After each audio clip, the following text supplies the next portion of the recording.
درشن کی لگن ہو وہ ولی ہے، اس شخص کی تربت میں اندھیرا نہیں ہوتا، جس شخص کے دل میں تیری تندیر جلی ہے۔ انتہائی واجب الاحترام، قابل تعظیم و تکریم اکابر علماء کرام، بزرگوں، دوستوں اور بھائیوں، السلام علیکم ورحمۃ اللہ وبرکاتہ۔ میزبان مکرم، مخدوم محترم حضرت مولانا علامہ عبدالغفور حقانی صاحب، برادر محترم حضرت مولانا امیر معاویہ صاحب اور ان کے دیگر تمام رفقائے کار، اللہ کریم سب کو جزائے خیر عطا فرمائے، جن کی شب و روز کی کاوش اور محنت کا صلہ ہے کہ میں اور آپ سارے حضرات اس مقام پہ جمع ہیں۔ دعا کریں اللہ تبارک و تعالی ہم سب کی حاضری اپنی دربار میں قبول و منظور فرمائیں۔ دل سے دعا کریں اللہ شرح صدر اور صحت کے ساتھ جو کچھ میرا مالک میرے اور آپ سب کے لیے پسند کرے، اللہ وہ جملے میری زبان سے کہلوائے، اس کے بعد ہم سب کو سن کے سمجھ کے اس پہ عمل کرنے کی توفیق عطا فرمائے۔ وقت کافی گزر چکا ہے، کوئی لمبی چوڑی گفتگو نہیں، میں آپ کے قیمتی وقت سے صرف کو 15 سے 20 منٹ لیتا ہوں۔ آپ پوری توجہ میری طرف رکھیں گے اور تھوڑا سا حشاش بشاش ہو کے بیٹھیں، اپنے چہروں پہ خوشی لائیں، اپنی آنکھوں میں محبت کے تارے سجائیں، اپنے حسین اور گلابی ہونٹوں پہ مسکراہٹ لائیں اور اپنی کلمہ پڑھنے والی پاک زبانوں پہ اللہ رسول کی محبت کے ترانے گائیں۔ ایک دفعہ ایمان پر ہاتھ بلند کریں اور سارے دوست محبت کے ساتھ مل کے کہہ دیں سبحان اللہ۔ اچھا لگا، بہت اچھا لگا۔ میں دعا کرتا ہوں میرا مالک جو اب ہاتھ اونچا کرے اور تیرا نام بلند کرے، اللہ اسے دنیا میں بھی اونچا فرما، جنت میں بھی اونچا فرما۔ اللہ آپ کو سلامت رکھے، اللہ بہت برکتیں نصیب فرمائے۔ اسی طرح آپ میرے ساتھ بولنے کی کوشش کریں گے۔ میں بغیر کسی تمہید کے اپنی بات شروع کرتا ہوں۔ قابل قدر دوستوں اور بزرگوں، قرآن مجید کی ایک آیت مبارکہ کا ایک حصہ آپ حضرات کے سامنے اپنے خطبے میں تلاوت کیا ہے۔ اللہ تبارک و تعالی نے اس مقام پہ بیان فرمایا، وَإِذْ قَالَ رَبُّكَ لِلْمَلَائِكَةِ، جب تیرے رب نے ملائکہ کی مجلس میں اعلان فرمایا تھا، انی جاعل فی الارض خلیفہ، فرشتوں میں زمین کے سینے پہ اپنا نائب، اپنا خلیفہ حضرت انسان پیدا کر رہا ہوں۔ قرآن کہتا ہے قالو، فرشتے کہنے لگے اتجعل فیہا من یفسد فیہا ویسفک الدماء، اللہ کیا ایسی مخلوق کو پیدا کرتا ہے جو زمین میں جا کے فساد کریں گے، ایک دوسرے کا خون بہائیں گے، ایک دوسرے کے دست و گریباں ہو جائیں گے، زمین کو فسادات سے بھر دیں گے۔ وَنَحْنُ نُسَبِّحُ بِحَمْدِكَ وَنُقَدِّسُ لَكَ، ہم جو تیری عبادت کے لیے موجود ہیں، اللہ اگر تجھے تیرے نام کا سجدہ چاہیے تو ہم فرشتے تیرے سجدے کے لیے کافی ہیں، اگر تیرے نام کا ذکر چاہیے ہم فرشتے تیرے ذکر کے لیے کافی ہیں۔ انسان کو پیدا نہ کر، یہ زمین میں جا کے فساد کریں گے۔ اللہ تبارک و تعالی نے ملائکہ کے سوال کے جواب میں اعلان فرمایا قالا انی عالم ما لا تعلمون، فرشتوں جو بات میں رب جانتا ہوں وہ تم نہیں نہیں جانتے اللہ تبارک و تعالیٰ نے جناب آدم علیہ السلام کو پیدا کیا. توجہ سے بات سمجھنا, اللہ نے پیدا کر کے جناب آدم کو نگاہوں کے سامنے بٹھایا ہے. اللہ نے ملائکہ کی مقدس جماعت جناب آدم کے بالمقابل بٹھائی ہے. اللہ تبارک و تعالیٰ نے جس مٹی سے جناب آدم کو پیدا کیا تھا اسی مٹی سے اللہ نے مٹی کی چند چیزیں بنائی. علامہ جلال الدین سیوطی رحمت اللہ علیہ تفسیر جلالین شریف پہ ان چیزوں کا نام بھی ذکر کرتے ہیں. اللہ تبارک و تعالیٰ نے جن مٹی کی چیزوں کو پیدا کیا, ایک طرف جناب آدم ہے, بالمقابل ملائکہ کی مقدس جماعت ہے. اللہ تبارک و تعالیٰ نے ان دونوں کے درمیان میں مٹی کی چند چیزوں کو رکھا. اللہ نے پہلے ملائکہ سے کہا کہ فرشتوں تم بتاؤ ان چیزوں کا نام کیا ہے, ان کا کام کیا ہے. فرشتے ششتر و حیران ہو کے کہنے لگی اللہ ہم بازی ہار چکے ہیں, ہمیں نہیں پتا ان چیزوں کا نام کیا ہے, ہمیں نہیں پتا ان چیزوں کا کام کیا ہے. فرشتے جب بازی ہار چکے اللہ تبارک و تعالیٰ نے حضرت آدم پہ علم کا دفتر کھول دیا. قرآن اعلان کرتا ہے وَعَلَّمَ آدَمَ الْأَسْمَاءَ كُلَّهَا ثُمَّ عَرَضَهُمْ عَلَى الْمَلَائِكَةِ. اللہ تبارک و تعالیٰ نے حضرت آدم کے سامنے علم کا دفتر کھولا. اللہ نے فرمایا آدم ذرا تو بیان کر ان چیزوں کا نام کیا ہے, ان کا کام کیا ہے. جناب آدم نے ان چیزوں کے نام بھی بتائے, ان کے کام بھی بتائے. جب فرشتے بازی ہار چکے اللہ نے جو علم آدم کو دیا تھا, جب ملائکہ کو ان کا علم نہیں تھا, اللہ نے فرشتوں سے کہا میری آدم کو سجدہ کیجئے. قرآن اعلان کرتا ہے فسجدوا, سارے فرشتے سجدہ میں گر کے, مگر شیطان اکڑ گیا. یعنی جو مسئلہ سمجھانا چاہتا ہوں اس پہ ذرا غور کیجئے. فرشتوں کے پاس علم نہیں تھا, انبیاء کے پاس ملائکہ کے پاس علم نہیں تھا, جبکہ انبیاء آدم کے پاس علم ہے.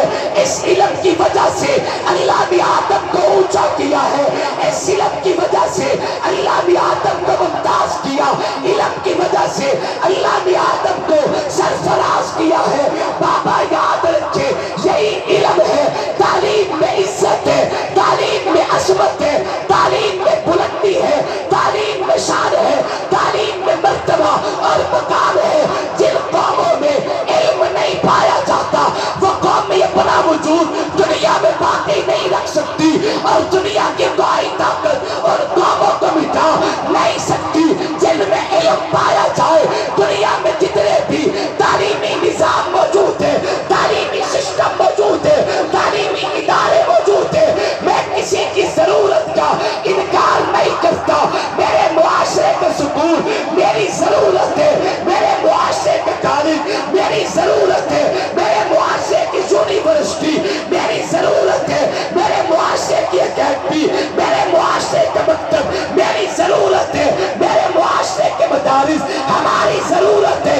یقیناً تعلیم میں عزت ہے, لیکن یاد رکھے میں منبر رسول پہ کھڑے ہو کے اعلان کرتا ہوں کہ کائنات پہ جس کو 100% تعلیم کا نام دیا جا سکتے وہ صرف ایک ہی تعلیم ہے, جس تعلیم کو اللہ تبارک و تعالیٰ نے لوح محفوظ سے جبرائیل امین کے حوالے کر کے میرے پاک محمد کے سینے پہ نازل کیا.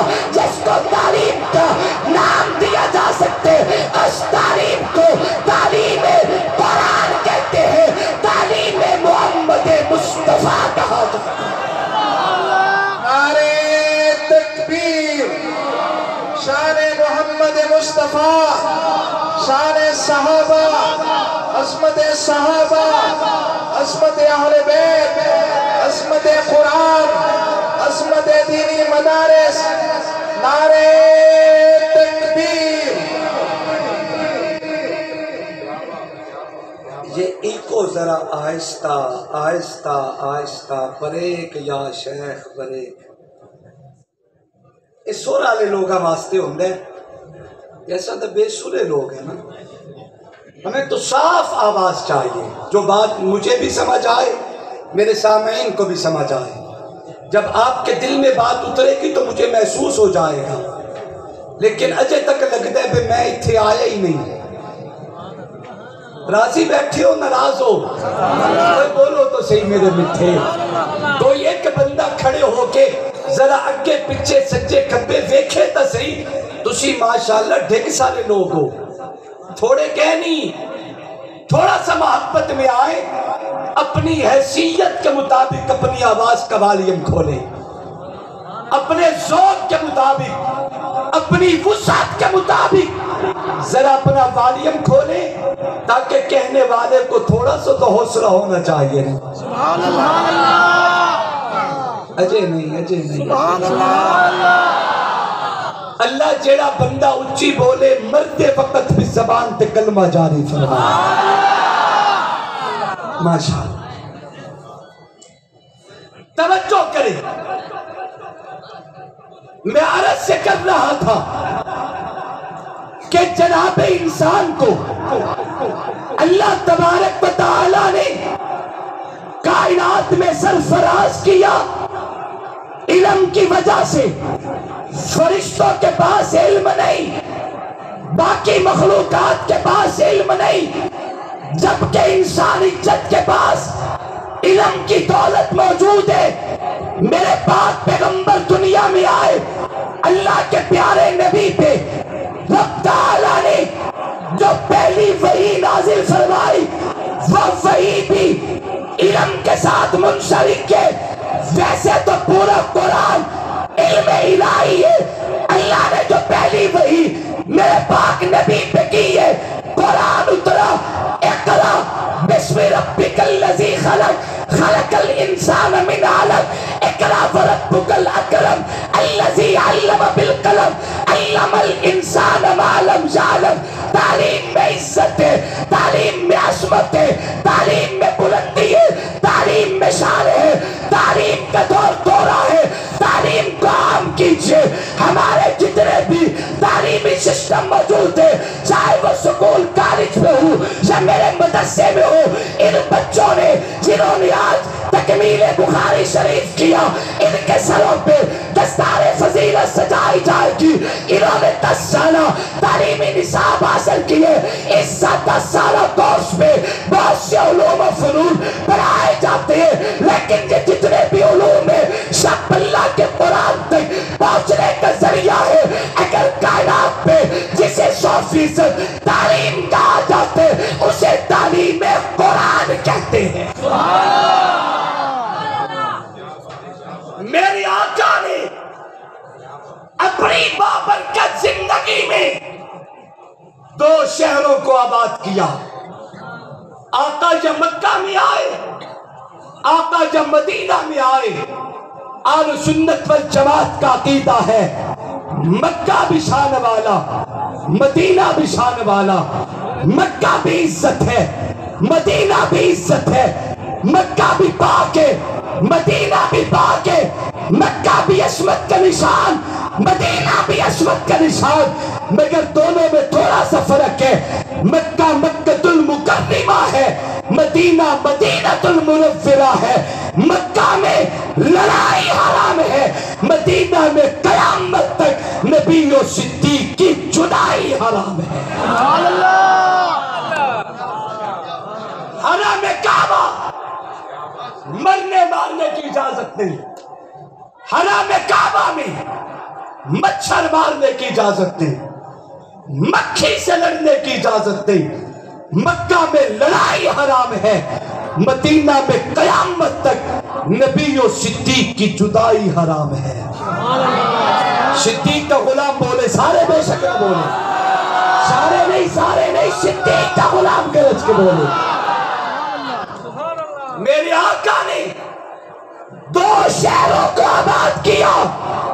آقا جب مکہ میں آئے یا مدینہ میں آئے، جب مکہ میں قدم رکھا تو یہاں بھی قرآن کا مدرسہ قائم کیا جسے دار ارقم کہتے ہیں.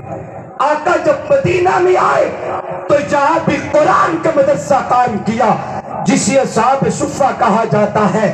میں ایک جملہ کہتا ہوں، آج کسی ادارے سے تربیت یافتہ کسی کالج یونیورسٹی اور کسی مکتب سے تعلیم یافتہ کوئی بچہ دنیا میں کسی اچھے منصب پہ پہنچ جائے، وہ ادارہ فخر کرتا ہے، وہ اکیڈمی، وہ مکتب فخر کرتے ہیں کہ یہ ڈاکٹر صاحب ہمارے تعلیم یافتہ، یہ ایس پی صاحب ہمارے تربیت یافتہ ہے، یہ ایس ایچ او صاحب ہمارے ادارے سے تعلیم حاصل کر کے گئے ہیں۔ یقیناً عزت کی بات ہے، یقیناً عصمت کی بات ہے، بچہ اچھے منصب پہ چلا جائے یقیناً عزت کا باعث ہوتے ہیں، ادارے کی ناموری کا سبب بنتا ہے، لیکن جو ادارے میرے آقا نے قائم کیے ہیں، اگر تو نگاہ کھول کے دیکھے اور دیکھنا پسند کرے تو تجھے میں نبوت کے مدرسے کے تربیت یافتہ لوگ دکھاؤں کیسے منصبوں پہ فائز ہوئے، کن کن پوسٹوں پہ پہنچے۔ اگر تجھے صداقت پہ ابو بکر نظر آئے گا تو نبی کے مدرسے کا کردار ہوگا، عدالت میں فاروق نظر آئے گا نبی کے مدرسے کا کردار ہوگا، سخاوت میں عثمان غنی نظر آئے گا نبی کے مدرسے کا کردار ہوگا، حضرت حیدر کرار جیسا اگر امت کا سب سے بڑا قاضی چیف جسٹس تجھے میدان میں نظر آئے گا نبی کے مدرسے کا کردار ہوگا، اگر آدھی دنیا کا فاتح حکمران جناب سیدنا امیر معاویہ نظر آئے گا تو ایسے لوگ بھی محمد کے مدرسے کے نظر آئے گا۔ نعرہ تکبیر، شان محمد مصطفیٰ، شان صحابہ، مقام صحابہ، عظمت صحابہ، تیرے صحابہ میرے صحابہ، واہ صحابہ واہ صحابہ، تیرے صحابہ میرے صحابہ۔ کیا میں آپ کی خدمت میں یہ گزارش کرنے کی جرت کر سکتا ہوں اپنے بچوں پہ اچھی محنت کرو، تیرا بیٹا وقت کا وزیر اعظم بھی بنے، وزیر اعلیٰ بھی بنے، چیف آف آرمی سٹاف بھی بنے، تیرا بیٹا ڈی پی او بھی بنے، ایس پی بھی بنے، تیرا بیٹا کمشنر بھی بنے، تیرا بیٹا جنرل بھی بنے، تیرا بیٹا ڈاکٹر بھی بنے، تیرا بیٹا اچھا زمیندار بھی بنے، تیرا بیٹا اچھا تاجر بھی ہونا چاہیے، لیکن کیا میں یہ سوال کر سکتا ہوں کہ تیرا بیٹا تاجر بعد میں ہونا چاہیے، قرآن کا حافظ پہلے ہونا چاہیے؟ خدا کی قسم، حافظ قرآن بچہ جس میدان میں جاتا ہے ایک فخری اور دوہری عزتوں سے مالا مال ہوتا ہے۔ آج میرے ملک کے پاکستان کے چیف آف آرمی سٹاف جناب جنرل حافظ عاصم منیر صاحب حافظ قرآن ہیں،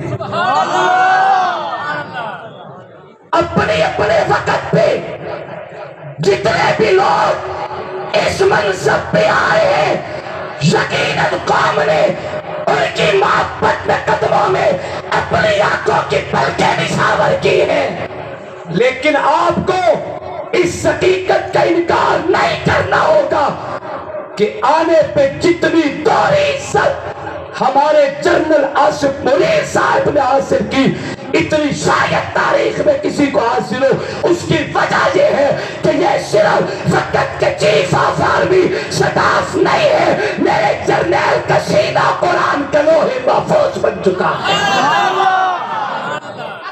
اپنی اولاد کو اپنی اولاد کو جس مرضی پوسٹ پہ لانے کی کوشش کرو، اللہ کامیابی آپ کا مقدر کرے، لیکن کیا میں یہ کہہ سکتا ہوں کہ تیرا بیٹا سب کچھ بعد میں ہونا چاہیے، قرآن کا حافظ پہلے ہونا چاہیے؟ پتھر والوں، زندگی کا پتہ نہیں، ہمارے لیے نہ پڑھاؤ، اس ادارے کے لیے بچوں کو بے شک نہ پڑھاؤ۔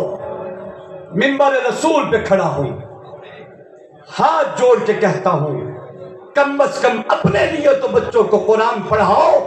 کوئی تو ایسا بھی ہو جو تیرے پیچھے بیٹھ کے قرآن کی تلاوت کرنے والا ہو.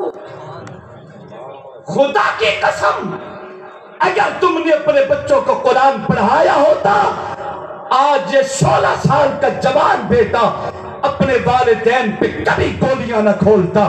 اگر تم نے بچوں کو قرآن پڑھایا ہوتا، وہ میاں والی کا بدبخت باپ 7 سال کی بیٹی کا کبھی قتل عام نہ کرتا. اگر تم نے بچوں کو قرآن پڑھایا ہوتا، آج بوڑھے والدین کو بازو سے پکڑ کے تیری جمع اولاد تجھے گھر سے باہر کبھی نہ نکالتی. بابا جی قصور تیرا ہے. اگر تو نے بچوں کو قرآن پڑھایا ہوتا، آج تیری اولاد تیرے قدم دھو کے پینا بھی اپنے لیے سعادت سمجھتی. عزتیں چاہتے ہو، عظمتیں چاہتے ہو، مرتبہ اور مقام چاہتے ہو تو اپنے بچوں کو قرآن پڑھاؤ. پڑھاؤ گے؟ زور سے بولیے.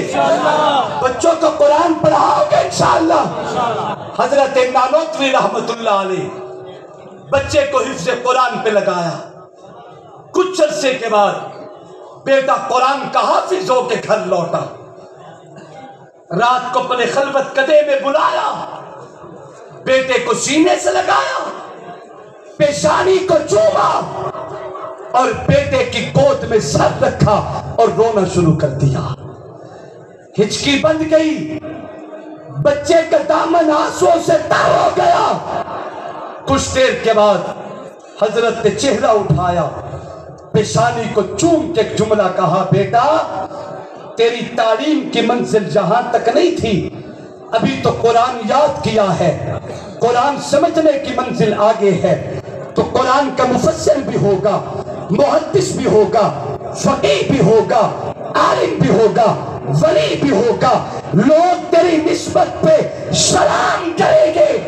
بیٹا وہ سب کچھ تیرے لیے ہوگا، لیکن یہ جو دولت آج اپنے سینے میں لے کے آیا ہے، یہ دولت محض میرے لیے ہے. میں نے تجھے قرآن اس لیے یاد کروایا